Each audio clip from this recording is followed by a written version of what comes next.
In Jujutsu Kaisen, these are my top two favorite characters. I mean, look at these boys just aura farming, being so inspirational. But I've been seeing a topic flown around. We've seen how a fight between these two went when they first met.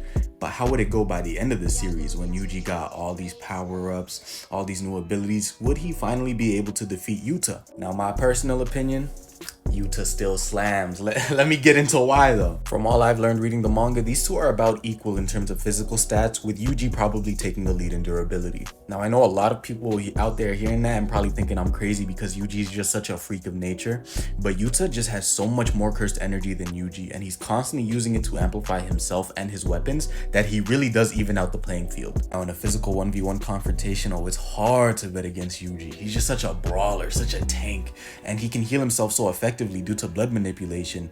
Even though Yuta has so much more cursed energy, if he's being damaged by Yuji enough to where he's constantly healing himself, he will start to bottom out. But this isn't a 1v1 confrontation. Enter Rika, a cursed spirit whose physical stats hover around the same level as Yuji and Yuta themselves, who Yuta can partially summon at any point to help him out during combat.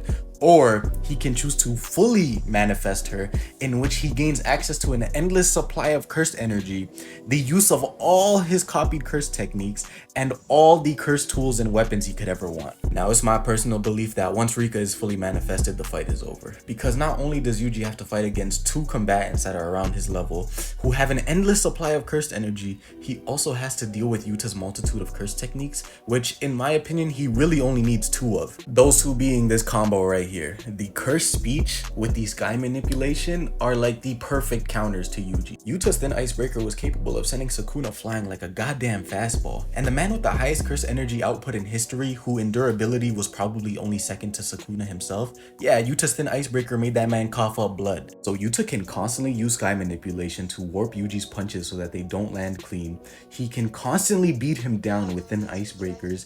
He can keep him consistently stun locked using cursed speech, while Rika is jumping him as well. You cannot convince me that once Rika is fully manifested, Yuji has any chance of winning. Now this video is getting long enough, but if you still believe that Yuji has a chance even after all that, once the domains come out, it's over. That's all I gotta say.